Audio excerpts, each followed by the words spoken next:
Wote tunafahamu taifa letu limepitishwa katika barabara yenye giza nene, barabara ya uvuli wa mauti, barabara iliyojaa watekaji na mateso kwa Watanzania. Barabara hii imeacha ulemavu wa kudumu, majonzi, vilio na vifo kwa watu wetu. Taifa limepitishwa katika barabara ya kubambikiziwa kesi, kunyima uhuru wa kuabudu, kujieleza na kuchagua viongozi, pamoja na mateso ya kiroho na kimwili ambayo naamini kila mpenda haki na kweli ya Mungu yamemgusa kwa namna moja ama nyingine. Uchaguzi haramu huzaa serikali haramu, na serikali haramu hupoka mamlaka haramu. Uchaguzi haramu huzaa bunge haramu. Bunge limepatikana kwa gharama za damu za Watanzania, hivyo haliwezi kusimamia serikali wala kutunga sheria za haki kwa wananchi wake. Tumelikataa bunge haramu na hatulitambui. Tunatokaje hapa? Tunataka kuachiliwa kwa mwenyekiti wa chama Mheshimiwa Tundu Lissu na wote waliopewa kesi kwa sababu ya misimamo ya kisiasa. Ni wazi kwamba mwenyekiti Tundu Lissu yupo ndani ya kuta za Ukonga kwa sababu ya hofu ya kikundi cha watawala haramu. Dunia inajua kwamba Tundu Lissu anaonewa, hatakiwi kuwa kwenye kuta za gereza. Wanachama na Watanzania wanapenda haki, wanachama na Watanzania wapenda haki tulijipa matumaini ya kwamba mwenyekiti Tundu Lissu ataachiwa huru, lakini hatuoni dalili ya kukoma kwa mateso juu yake. Huu ni wakati sasa wa kuanza kupinga uonevu dhidi ya Tundu Lissu na watu wote walioshikiliwa kwa uonevu. Aidha, tunatoa wito kwa mahakama, mashauri yote ya Chadema yatupiliwe mbali ili kuponya taifa. Tupige kelele, mahakama zinasikiliza, zina watu. Na nitoe rai kwa mahakama, chombo cha mahakama ama muhimili wa mahakama ilikuwa ni muhimili ambao ulikuwa umebaki kwa Watanzania, unaaminika kidogo. Mara kadhaa tulikuwa tunasema tunakutana mahakamani. Leo mahakama imeanza kuingiliwa. Mahakama naomba isimame imara, itetee kiti chake, iwe na wivu kwenye kiti chake, isiingiliwe. Tunataka kauli ya kukomesha utekaji. Wale waliotekwa akiwemo Humphrey Polepole wapatikane wakiwa katika mazingira ya hali yoyote. Kama wamewaua, watuoneshe wako wapi tukawazike. Kama waliwazika, watuambie kaburi lao hili hapa, tulishawazika. Lakini hatutaacha kuuliza wako wapi ndugu zetu. Naomba kwa pamoja tuunganishe nguvu, bila kujali itikadi za kisiasa, bila kujali makabila yetu, bila kujali ukanda. Tuunganishe nguvu kukataa ukandamizaji. Tukikandamizwa sisi Chadema, watatoka nje, watakwenda mpaka ndani ya CCM.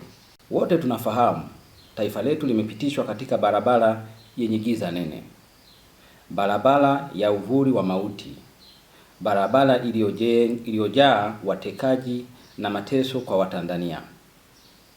Barabara hii imeacha ulemavu wa kudumu, majonzi, vilio na vifo kwa watu wetu.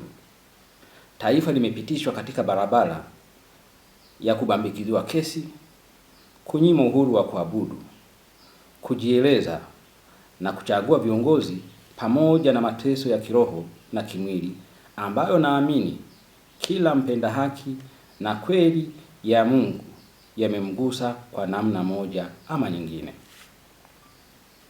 Kila Mtanzania ameathirika kwa namna moja au nyingine, na kila Mtanzania ana kovu. Kwa niaba ya chama kanda ya Victoria, naomba nitoe salamu za pole kwa Watanzania wote. Tupo katikati ya msiba mzito, tuendelee kuomboleza roho za marehemu zipate pumziko la milele. Amina. tuendelee kuiuliza serikali haramu, wako wapi ndugu zetu? Popote na kila tunapokutana nao, swali hili tuliulize bila kuchoka hadi tutakapopata majibu. Swali hili lihusishe watu wote waliouawa, kutekwa, kupotezwa na wengine wote ambao wamepata na madhira na hatujui wako wapi. Wako wapi ndugu zetu? Tuendelee kuuliza swali hili popote pale, wako wapi ndugu zetu? Lakini nataka tuzungumze, tumefikaje hapa na nani ametufikisha? Tukianza na swali la tumefikaje hapa, majibu ya swali hili muhimu yapo ukutani, yanaonekana. Tumefika hapa kwa sababu zifuatazo. Sababu ya kwanza ni kitendo cha kikundi cha watu wachache kupola mamlaka ya wananchi ya kuchagua viongozi wanaowataka na kuporwa kwa haki ya kuchaguliwa. Kwa miaka mingi kuanzia chaguzi za mwaka 2019, 2020, 2024, taifa letu halijafanya uchaguzi. Badala yake kikundi kidogo cha watu wahuni wamekuwa wakiamua nani atuongoze. Hii ni sababu muhimu sana ya kwa nini tumefika hapa. Tumefikaje hapa? Sababu ya pili ni kutekwa na kupotezwa kwa Watanzania. Mnafahamu kabla ya 29 Oktoba 25, zaidi ya watu 300 walitekwa na kupotezwa nchi nzima. Baadhi ya waliotekwa na kupotezwa kwa kanda ya Victoria ni Amani Manengero, Juma Kaswahili, Paulo Mbeshi, Elisha Juma na wengine wengi walitekwa na kupotezwa. Hatujui hadi leo wako wapi. Wako wapi ndugu zetu? Familia zao zinalia kila siku.